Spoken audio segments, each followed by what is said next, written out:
Olá, bom dia, boa tarde, boa noite a vocês, meus amigos e minhas amigas. Sejam todos muito bem-vindos e bem-vindas ao nosso espaço, o blog de João Marinho da Tópico Sou, blog Santo Nome. Você, pai, mãe, curioso de educação, aluno, aluna, professor, professora. Sejam aí todos muito bem-vindos e bem-vindas a esse espaço. Você que me acompanha de longa data, fico muito feliz e agradecido. Pessoas que me acompanham desde a época do Orkut, do Yahoo Grupos, Yahoo Respostas, o blog que eu tinha, o Santo Nome, né? Vídeo, imagem e som. Obrigado por tê-los aqui com a gente. Estamos ao vivo em definitivo aqui no YouTube, numa podcast que é específica para o YouTube, pelo Spreaker Podcast. É gratuito, tem uma certa quantia. Depois você tem que ir para a versão Pro. Diante disso, meu amigo e minha amiga, hoje vou ler a história, como sempre, 2 vezes ao mês, né? Há mais de 30 anos eu faço isso, né? Eu conto as histórias dos Ecádaces e de certas questões aí relacionadas à religião, né? Eu gosto muito desse assunto e compartilho com você sobre isso. E hoje eu vou ler a história e falar um pouquinho sobre o jejum de Ecádace. Ecádace é uma tradição que vem da cultura milenar indiana, né? O hinduísmo não é um termo correto, né? Mas a gente pode falar assim dos Vedas, né? A cultura milenar, Varnashrama, né? E Sanatana Dharma. Sanatana quer dizer Dharma quer dizer a ocupação eterna da alma, é servir a Deus. Então é nesse sentido. E nós estamos aqui nesse mundo numa transição. Estamos temporariamente aqui e a nossa realidade é voltar para Deus. Então, uma das maneiras que nós encontramos é fazermos o jejum de Shri Ekadasi, através do qual você consegue aí prestar Bhakti, serviço amoroso, devocional amoroso a Deus, né? Deus existe em toda parte, Ele está dentro de você, fora de você, enfim. E esse Ekadasi quer dizer 11º dia da lua. Eu estou lendo a história hoje, dia 1º de março de 2023, mas ele vai ocorrer amanhã. Então, as pessoas que acompanham nosso trabalho, elas nos pedem para falar um pouco antes, para já acordarem e poderem assim fazer o jejum. Tem várias maneiras de você fazer o jejum. Você pode fazer o jejum completo e ficar em vigília à noite e à madrugada. É uma questão aí, tem que ver você que trabalha, né, como que pode fazer isso. Tem pessoas que ficam em jejum completo o dia inteiro, depois vão dormir. Tem o jejum completo, depois toma o de jejum no pôr do sol. Tem o jejum completo até meio-dia, depois só come frutas, né? O importante é não comer grãos, tá certo? E qualquer coisa relaxar, chás, café, refrigerante, bebida alcoólica, cigarro, essas coisas todas aí você evita, né? E nesse período aqui de quaresma, melhor ainda, tá certo? Para você aí que acompanha nosso trabalho. E uma outra questão é você procurar também, né? Fazer caridade, não falar mal dos outros, entendeu? Um dia específico para ir lembrar de Deus, né? No seu íntimo, né?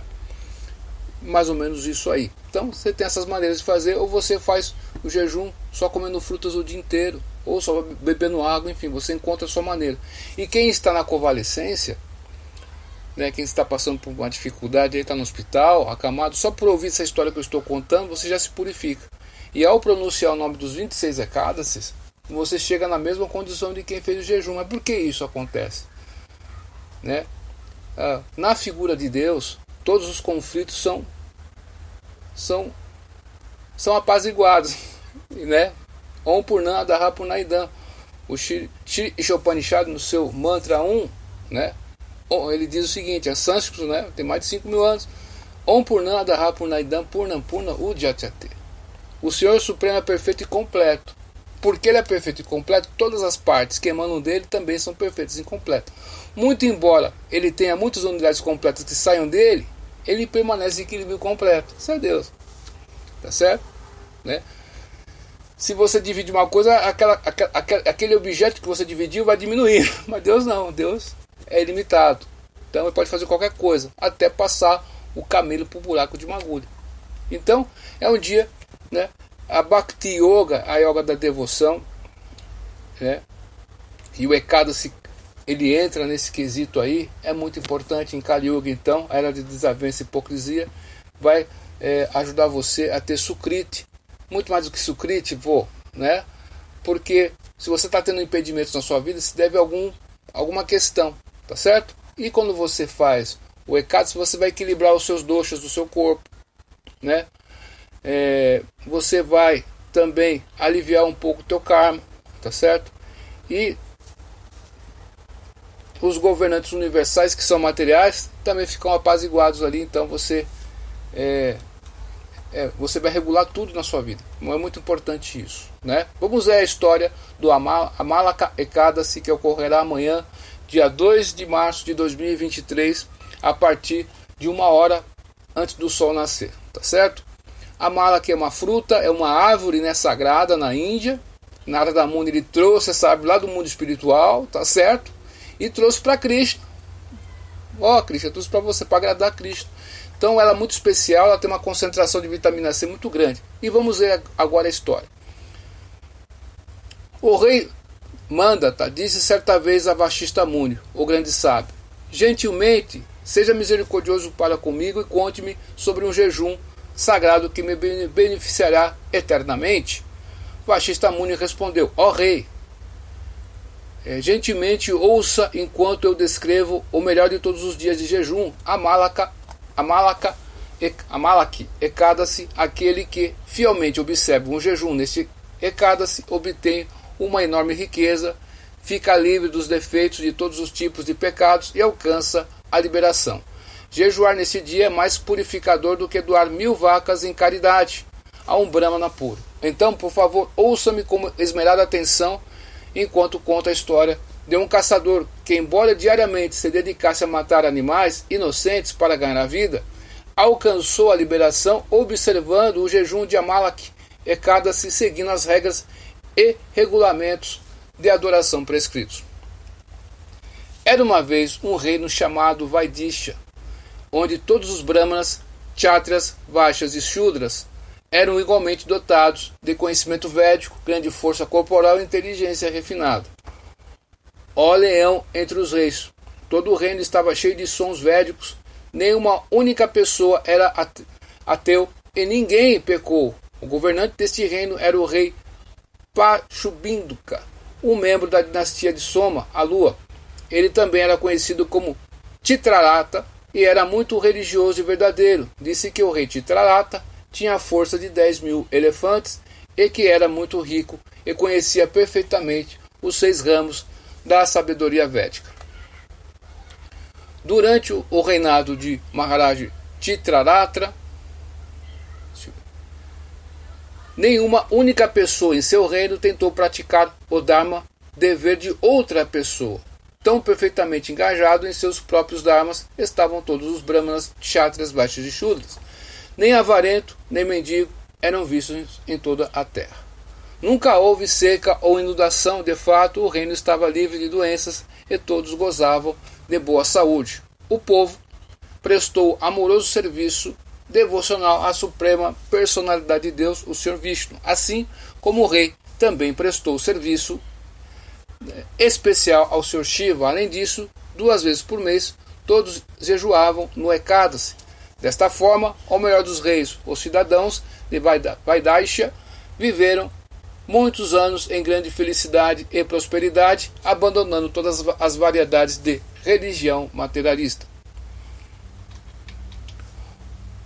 Certa vez no mês de Palguna, fevereiro-março, esse mês que nós estamos, chegou o jejum sagrado de Amalaki Ekadasi, conjunto com o Duadasi. O rei Chitrarata percebeu que esse jejum em particular traria benefícios especialmente grandes e, portanto, ele e todos os cidadãos de Vaidisha observaram esse sagrado Ekadasi com muito rigor, seguindo cuidadosamente todas as regras e regulações. Depois de banhar no rio, o rei e todos os seus súditos foram ao templo do Senhor Vishnu, onde crescia uma árvore Amalaki. Eu vou deixar no meu blog, eu vou deixar a foto, tá certo, dessa arvorezinha, e algumas questões de sânscrito sobre esse nome e sobre sacrifício, né? Essa palavra que muitos falam e não entendem o significado. Sacrifício é purificar-se a si mesmo, né? Ou tornar-se algo puro, sacro e ofício, né? Primeiro o rei e seus principais sábios ofereceram à árvore um pote cheio de água, bem como um dossel fino, sapatos, ouro, diamantes, rubis, pérolas, safiras e incenso aromático. Então eles adoraram o Senhor Parashurama com estas orações: ó Senhor Parashurama, ó filho de Renuka, ó todo agradável, ó libertador dos mundos, gentilmente venha para baixo dessa sagrada árvore Amalak e aceita nossas humildes reverências. Então eles rezaram para a árvore Amalak: ó Amalak, ó descendente do Senhor Brahma, você pode destruir todos os tipos de reações pecaminosas. Por favor, aceite nossas respeitosas reverências e estes humildes presentes. Ó Amalak, você é realmente a forma de Brahman e já foi adorada pelo próprio Senhor Ramachandra. Depois de oferecer essas excelentes orações, o rei Chitrarata e seus súditos permaneceram acordados durante a noite toda, orando e adorando de acordo com os regulamentos que governavam um jejum sagrado de Ekadasi. Foi durante esse tempo auspicioso de jejum e oração que um homem muito irreligioso se aproximou da assembleia de longe, né? Um homem que sustentava a si e a sua família matando animais inocentes. Sobrecarregado com fadiga e pecado, o caçador viu o rei e os cidadãos de Vaidisha observando Amalak e Ekadasi, realizando uma vigília noturna, jejuando e adorando o Senhor Vishnu no belo cenário da floresta, que era brilhantemente iluminada por muitas lamparinas de ghee. O caçador se escondeu por perto, imaginando o que era essa visão extraordinária diante dele. O que está acontecendo aqui? Ele pensou. O que ele viu naquela corte? Todos os cidadãos contemplaram a observância do jejum. Então o caçador, ele também permaneceu acordado e estava em jejum, fatigado, né? E o que ele tinha trazido de alimentos para sua família, ele deu de caridade ali e ficou em jejum também, né? Assim, quando o dia chegou, né? Ele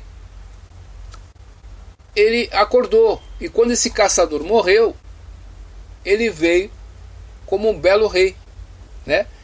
E o rei Vasurata também, certa feita, ele ficou perdido na floresta e as tribos inimigas o cercaram. E quando ele iria ser morto, que ele estava cansado e dormindo, né? E estava fatigado também, o que aconteceu?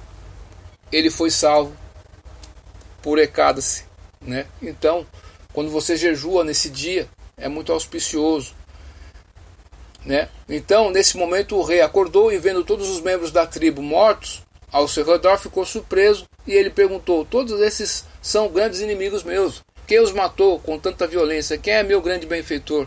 Naquele exato momento, ele ouviu uma voz do céu: você perguntou isso a quem te ajudou? Pois bem, quem é aquela pessoa que sozinha pode ajudar alguém em aflição? É Deus. Ao ouvir essas palavras, o rei Vasurata ficou tomado de amor pela personalidade de Deus Keshava, Krishna. Ele voltou para sua capital e governou lá como o segundo Brahma.